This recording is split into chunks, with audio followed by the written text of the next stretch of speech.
BENV7307 and welcome to A Current Affair. Australia's next iconic building, the UTS masterpiece, the crumpled paper bag, a microwave chocolate castle. The University of Technology Sydney's new building for their business school, the Dr. Chau Chak Wing Building, has certainly been a polarising addition to the UTS City Campus Master Plan. Designed by the famous international architect Frank Gehry, commentators and dissenters have called it a sparkling new icon for the Ultimo precinct, or an ugly, illogical failure of architecture. But beyond these aesthetic appraisals, some believe a deeper problem exists and is polluting our urban life. They're determined that its secretive agenda be known for the future of Sydney and the future of our children. This is nothing short of urban design warfare, and the streets of Sydney are the battleground it's playing out in. When UTS announced they would be bringing a Frank Gehry building to Australia, many were excited and proud. Even those with concerns were eager to see what he had in store. But some were completely opposed right from the very beginning, and knew that Sydney would never be the same. We're guinea pigs. We're being used by Frank Gehry. Ultimo is just another canvas for him to doodle on. He might as well be an architectural poly, just throwing things around and seeing what happens when they hit. Urban design activist Eugene Kirkwood has been at the forefront of the anti-Gehry backlash. He believes the problems are beyond aesthetics and what can immediately be seen and measured. Essentially, this building, just like all of Frank Gehry's designs, is architecture without thought, without context. It's all image and shock value. Different forms without consideration. What concerns me most is the agenda behind it. The deconstructivist thinking, making chaotic and destroyed forms that are actively aggressive to their environment and inhabitants. Gehry is attempting to invade Sydney with this idea, and we don't want it.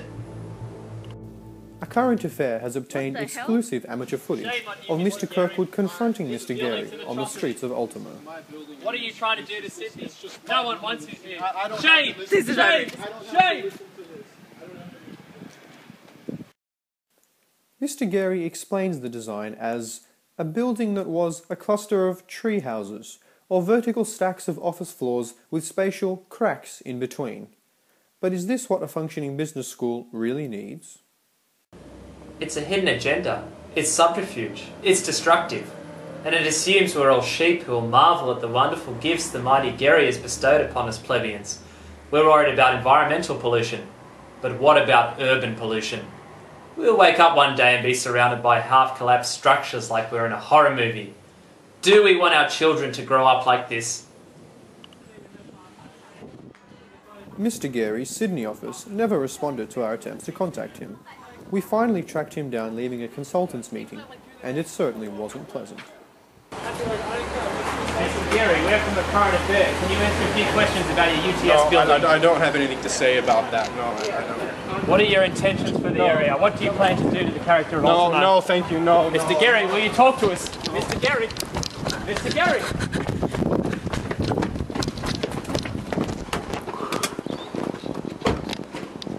It's ridiculous. The cost of it is all completely unjustifiable. Not just financially.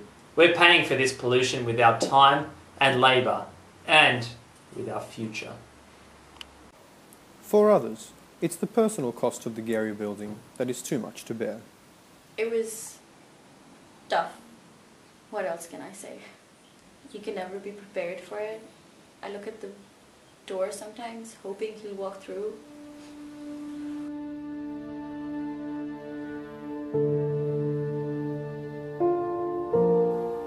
Last year, Elise Abasi received the call no mother ever wants to hear. Her son was involved in a workplace accident on the construction site while working on the building's complex geometries, and tragically lost his life. They told me he was experimenting with a new way to lay bricks and lost control at the edge.